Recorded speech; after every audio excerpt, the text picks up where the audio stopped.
Welcome back. I hope you are all anticipating the result that we are going to describe all integers which can be written as sums of two squares, and indeed we are going to do that. Let me recall the result that we have proved so far in that direction. We first of all proved that the form x square plus y square is multiplicative, which means that if I take two integers which are represented by the numbers by the form x square plus y square, then their product is again represented by the same form. Further, we proved that 2 is represented by the form x square plus y square, p congruent to 1 modulo 4 is represented by the form. So, product of all these integers 2 power alpha into p1 power alpha 1, p2 power alpha 2, so on up to pr power alpha r, where pi r congruent to 1 mod 4 will definitely be represented by x square plus y square. Moreover, we can multiply any such number by a square. A single square is always represented by x square plus y square. And now we tell that p congruent to 3 mod 4, if it divides x square plus y square, then its square should divide x square plus y square. So, all these results are going to enable us to prove the following result. So, we can now combine all these results and write this set of integers represented by the form x square plus y square in the following result. An integer n is represented by x square plus y square if and only if all its prime factors p congruent to 3 mod 4 divide n to an even power. The only condition is on the factors of n which are congruent to 3 mod 4, that these factors, these prime factors should come with an even power. This is the only condition. Clearly there is no condition on the powers of 2 that may appear, there is no condition on the powers of the other set of primes, those which are congruent to 1 modulo 4, on them also we have no condition. So, let us go and prove this result. We first prove that the condition is sufficient. So, if every prime factor of n is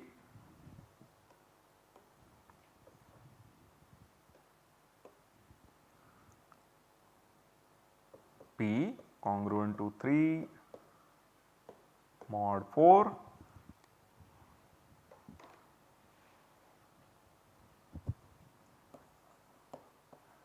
divides n to an even power, then n is 2 power alpha p1 power alpha 1 dot dot dot pr power alpha r square q1 power beta 1 dot dot dot qs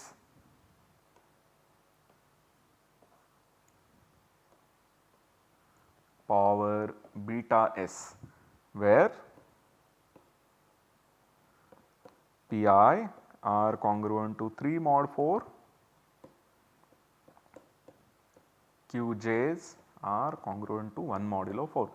We are starting with the decomposition of our n into all its prime factors.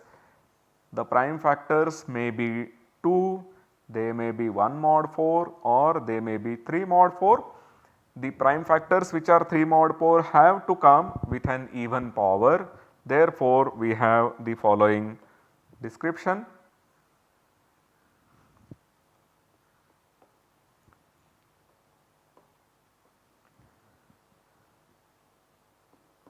Here 2 power alpha into q1 power beta 1 dot dot dot qs power beta s is represented by the form x square plus y square. Remember, our form is multiplicative and each of these 2, q1 so on up to qs, each of these is represented by the given form. So, their product in any way you take is going to be represented by the form, hence n is also represented by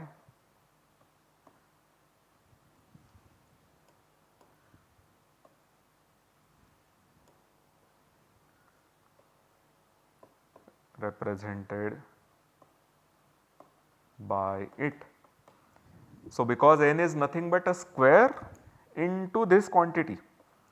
So, n is also going to be represented by the form x square plus y square. So, we have proved that whenever p congruent to 3 mod 4 type of primes divide n to an even power, then n is always a sum of 2 squares. Now, we prove it in the other direction, that when n is a sum of 2 squares and p congruent to 3 mod 4 divides n, it should divide it with an even power. This is very easy. If p congruent to 3 mod 4 divides n, which is sum of 2 squares, then we have proved that p square should divide n.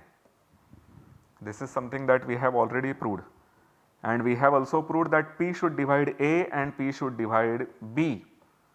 So, further we get that a by p square plus b by p square divides, it gives you n by p square.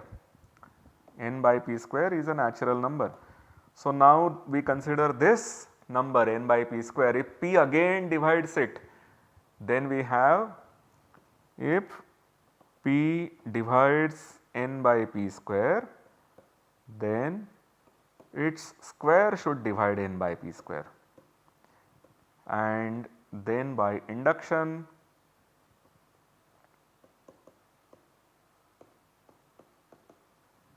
we get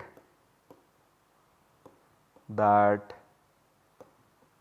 p divides n to an even power.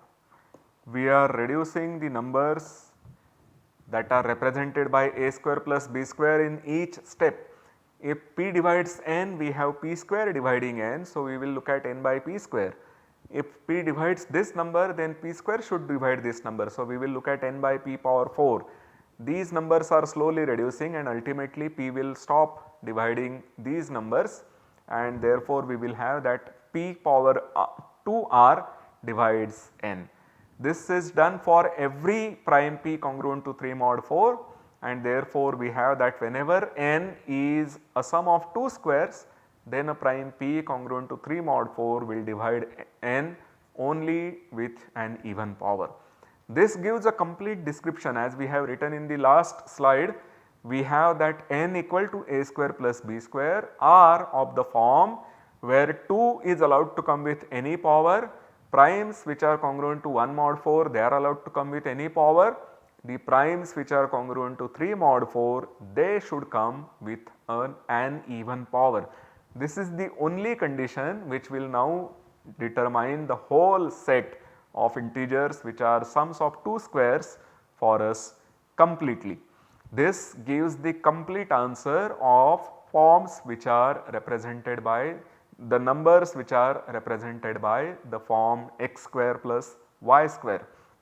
Once we are done with sum of 2 squares, the next natural question is, what about sums of 3 squares? So, when we were looking at sums of 2 squares, it was useful to study the numbers modulo 4, because modulo 4 we know that the numbers, the squares are congruent to 0 or 1. Modulo 4 the numbers are 0, 1, 2 and 3. When we take the squares, 1 and 3 will give the square to be 1, 2 and 0 will give the square to be 0. So, you will have 0, 1, these are the only possible squares modulo 4, and therefore, if you had a number which is 3 mod 4, that will never be a sum of 2 squares, because you go modulo 4, the possibilities modulo 4 for squares are 0 and 1. So, sums of 2 squares will be 0 plus 1, 1 plus 1 or 1 plus 0 and of course 0 plus 0. So, all these will give you the possibilities to be 0 mod 4, 1 mod 4 or 2 mod 4, 3 mod 4 is not a possibility. And indeed I leave this as an exercise to you that any number which is 3 mod 4 has to have a prime factor which is congruent to 3 mod 4 with an odd power, and therefore clearly such a number will not be a sum of 2 squares. But what about 3 squares? Something which is congruent to 3 mod 4 can be a sum of 3 squares. You may have 1 square plus 1 square plus 1 square. 3 odd numbers, their squares is congruent to 3 mod 4 when summed up. So, going modulo 4 is not enough, we go modulo 8. It is useful to go modulo 8 when we are looking at sum of 3 squares. The squares modulo 8, now the numbers modulo 8, let us do this computation. So, numbers modulo 8 are 0, 1, 2, 3, 4, 5, 6 and 7. Let us compute their squares. 0 square is 0, 1 square is 1, 2 square is 4, 3 square is 9 which is again 1, 4 square is 16 which is 0, 5 square is 25 which is 1, 6 square is 36 which is 4 modulo 8 and 7 square is 1. So, what it tells us are that there are only these 3 numbers which are congruent to squares modulo 8. Any square modulo 8 is equivalent to equal to 0, 1 or 4, and therefore any n which is 7 mod 8 can never be a sum of 3 squares. Anything else will appear as a sum of 3 squares possibly, but 7 mod 8 will never come as a sum of 3 squares. Indeed, if you had 3 squares, if you had a square plus b square plus c square congruent to 7 mod 8, clearly all these a, b, c, their squares cannot come alone from 0 and 1, because then you do not reach 7. If a square and b square and c square come only from 0, 1, you do not reach 7, you will maximum reach 3. So, at least one of them has to be equal to 4. If you take one of them to be 4, now there are only 2 possibilities left. If you take 0, 0, you are stuck at 4. If you take 1, 0 or 0, 1, you are stuck at 5, and if you take 1, 1, you are stuck at 6. There is no way that you are going to get 7. So, 4 plus b square plus c square congruent to 7 mod 8 has no solution. So, if you have a number which is congruent to 7 mod 8, that is never going to be sum of 3 squares. Just like we had that a number which is 3 mod 4 is not a sum of 2 squares, this is a result in one direction. It says that if your number is of this form, it is not a sum of 3 squares, but it would be interesting to have a precise result. Just like we had for 2 squares where we described the set of all integers which are sums of 2 squares, we would like to know what are all integers which can be written as sums of 3 squares. The more precise result is as follows, that any natural number which is not a sum of 3 squares, such a number will have to be of the form 4 power a into 8b plus 7 for some ab non-negative. So, that means if you assume this number to not have the factor 2, then such a number has to be congruent to 7 modulo 8. This is an if and only if statement. You start with an n, a natural number, assume that it is not a sum of 3 squares, then it has to be of this form, which means that if you take an integer which is not of this form, then it has to be a sum of 3 squares. It would have been very interesting to see the proof of this result, but just like sum of 2 squares needed the theory of binary forms, we have used almost everything that we did for binary forms in proving this single theorem. In fact, one may say that we developed this whole theory because we wanted to prove this theorem. We use the equivalence, we use the theory of reduced forms, we use the theory that HD is 1 for HD equal to minus 4. We proved that, used that there is only one reduced form up to equivalence. We have used all these things when we studied the numbers which are represented by sums of 2 squares. So, similarly, this result, the proof of this result requires theory of ternary quadratic forms. Some people also call them tertiary quadratic forms. Of course, we are going to skip it because we do not have time to spend some more lectures on the theory of ternary quadratic forms, which is a very interesting theory by the way, and it would tell us this result, it would give us this result, giving us an explicit description of the numbers which are represented by a sum of 3 squares.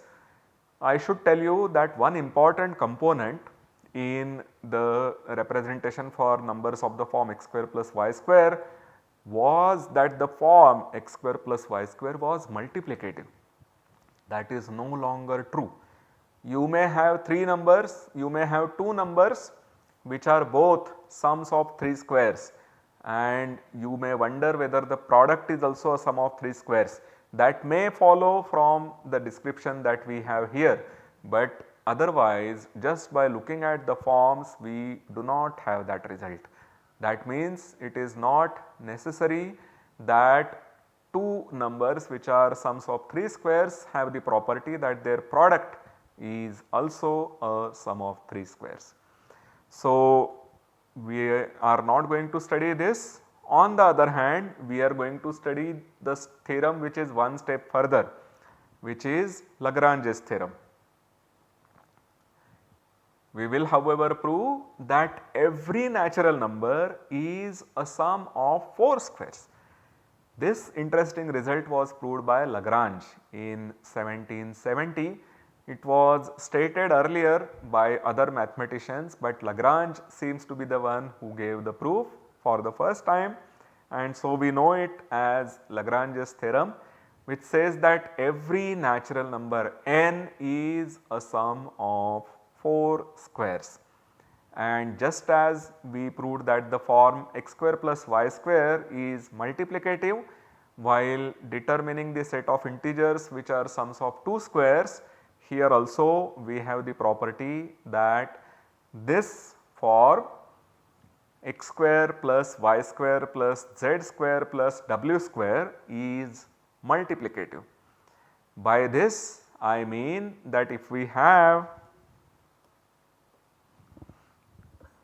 so if n is a1 square plus b1 square plus c1 square plus d1 square, m is a2 square plus b2 square plus c2 square plus d2 square, then mn equal to a3 square plus b3 square plus c3 square plus d3 square for sum a3, b3, c3, d3 in integers. So, of course, we will be able to write this a3, b3, c3, d3 in terms of a1, b1, c1, d1 and a2, b2, c2, d2. We had used the theory of complex numbers while studying the sums of 2 squares. We saw that x square plus y square is actually the square of the modulus of the complex number x plus iy. Here we have a similar theory. There are numbers which are called quaternions, and it turns out that x square plus y square plus z square plus w square is indeed square of a certain quaternion, and the quaternions are closed under multiplication. So, what we would have is that this is square of one particular quaternion, let us call it Q1, and this is square of some another quaternion called Q2, and then it would follow that we have Q1 Q2 the product and their modulus square is Mn, which is then further written as sum of 4 squares, because the modulus square of a quaternion is a sum of 4 squares. But unless and until we know quaternions, we would not be able to appreciate this. So, let us look at it from another angle.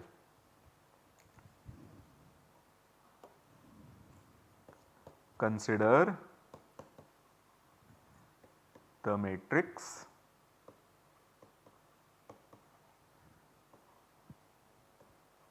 x plus iy, and the second diagonal entry is x minus iy. So, that when we take this product, we are going to get x square plus ixy minus ixy minus I square y square, which gives us x square plus y square, and we have z plus w there. So, we will take z plus iw and minus of z minus iw. So, we have this matrix, let us call this matrix as A, then determinant of A is the diagonal entries product, which is x square plus y square, minus the product in the anti-diagonal entries, which is negative of z square plus w square, which gives us x square plus y square plus z square plus w square.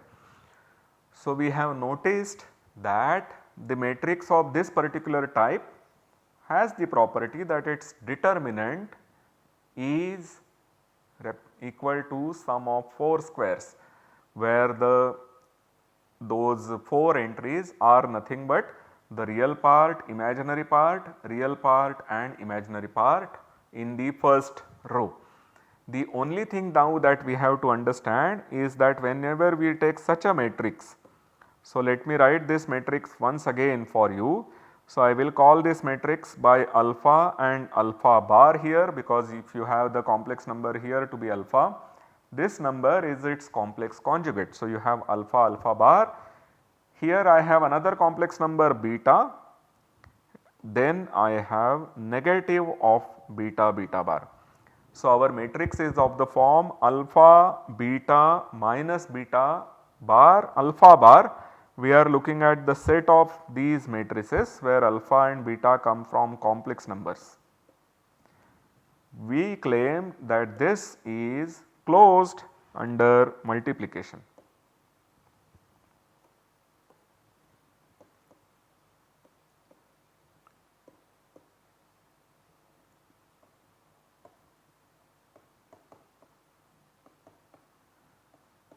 So, we will prove that whenever I take any matrix A of this form and another matrix B of this form, suppose alpha beta minus beta bar alpha bar, gamma delta minus gamma bar minus delta bar gamma bar, their product should again be of matrix of the same form.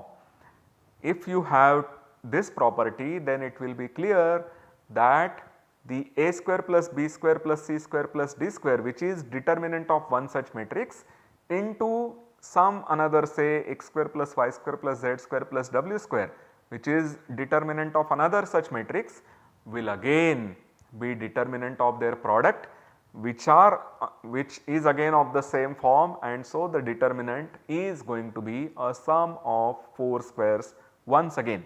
So, we have to just prove that when we take alpha beta minus beta bar alpha bar into gamma delta minus delta bar gamma bar, the product is again of the same form.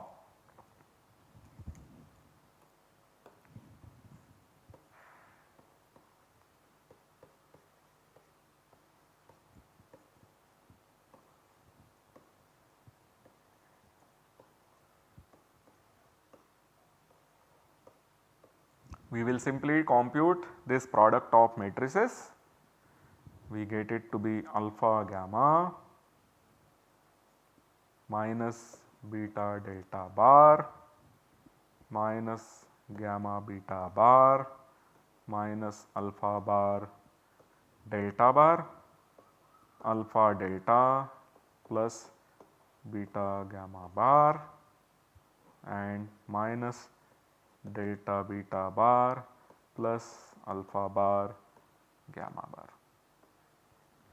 So, we observe that this is again of the form eta mu minus mu bar eta bar. By observing that the complex conjugate of this number is this number. We had delta bar and here delta is the only number which does not have a bar.